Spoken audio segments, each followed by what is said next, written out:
Hello বন্ধুরা, আপনাদের সকলকে নতুন একটি ভিডিওতে স্বাগত জানাই। বন্ধুরা, আপনাদের আধার কার্ড আপডেট এবার প্রত্যেক গ্রাম পঞ্চায়েত ও বিডিও অফিসে আপনারা সুবিধা পাবেন, যেখানে আপনাদের নতুন আধার কার্ড থেকে শুরু করে আপনাদের নাম, ঠিকানা এবং জন্ম তারিখের সংশোধন, এছাড়াও আঙুলের ছাপের আপডেট অর্থাৎ আপনাদের বায়োমেট্রিক আপডেটের সুবিধাও কিন্তু থাকছে।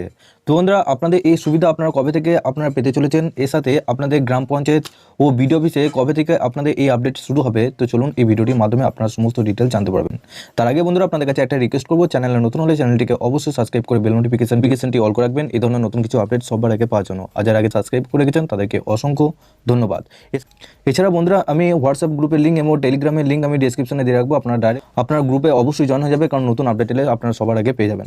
এখানে দেখুন, আপনাদের বলা হয়েছে বিএসকে আধার সার্ভিস আর কোথাও ছুটতে হবে না, এবার বাংলা সহায়তা কেন্দ্রে আধার কার্ডে এই সুবিধা পাবেন। কেন্দ্রীয় সরকার নির্ধারিত আধার সেবা কেন্দ্রের পাশাপাশি এবার রাজ্যের বাংলা সহায়তা কেন্দ্রেও অর্থাৎ বিএসকে পাওয়া যাবে। আগেই ঘোষণা করা হয়েছিল, কিন্তু আধার কার্ড নিষ্ক্রিয় করে দেওয়ায় নিয়ে বিতর্ক মধ্যেই বাংলা সহায়তা কেন্দ্রে আধার পরিষেবা শুরু হতে চলেছে। একবারে প্রথম পর্যায়ে দক্ষিণ 24 পরগনার 139টি বাংলা সহায়তা কেন্দ্রে এই পরিষেবা চালু হচ্ছে। বিভিন্ন বিডিও অফিস ও জেলা শাসকের কার্যালয়ের পাশাপাশি বেশ কিছু পঞ্চায়েত অফিসে চলা বাংলা সহায়তা কেন্দ্রের আধার পরিষেবা চালু করার ছাড়পত্র দিয়েছে রাজ্য সরকার। দক্ষিণ 24 পরগনা জেলায় মোট 256টি বাংলা সহায়তা কেন্দ্র আছে, তার মধ্যে 139টিতে প্রথম পর্যায়ে আধার পরিষেবা দেওয়ার ছাড়পত্র দেওয়া হয়েছে।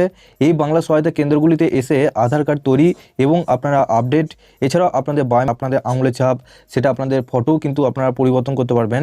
আধার সংক্রান্ত যাবতীয় পরিষেবা আপনারা পেয়ে যাবেন। রাজ্য সরকারের বাংলা সহায়তা কেন্দ্রে এতদিন আধার পরিষেবা পাওয়া যেত না, এর জন্য খুঁজে খুঁজে যেতে হতো কেন্দ্রীয় সরকারের আধার সেবা কেন্দ্রে।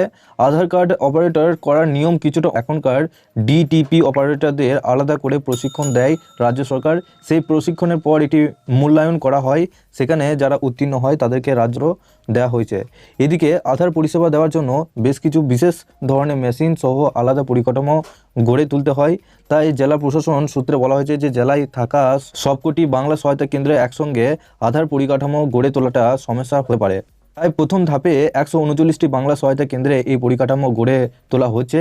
ইতিমধ্যেই বেশিরভাগ জায়গায় আধার পরিষেবা দেওয়ার জন্য বিশেষ মেশিন পৌঁছে গেছে, বাকি জায়গাগুলিতেও কয়েকদিনের মধ্যে সেই মেশিন পৌঁছে যাবে।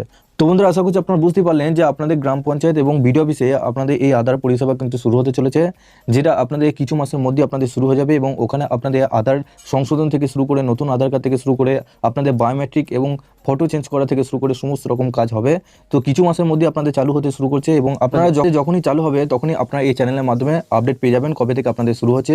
তো ভিডিওটি কেমন লাগলো অবশ্যই নিচে কমেন্ট বক্সে জানাবেন। তার আগে আপনাদের কাছে একটা রিকোয়েস্ট করবো, চ্যানেলে নতুন হলে চ্যানেলটিকে অবশ্যই সাবস্ক্রাইব করে বেল নোটিফিকেশনটি অল করে রাখবেন এই ধরনের নতুন কিছু আপডেট সবার আগে পাওয়ার জন্য। আর যারা আগে থেকে সাবস্ক্রাইব করে রেখেছেন তাদেরকে অসংখ্য ধন্যবাদ। তো চলুন বন্ধুরা, পরের ভিডিওতে দেখা হচ্ছে এরকমই নতুন কিছু আপডেট নিয়ে।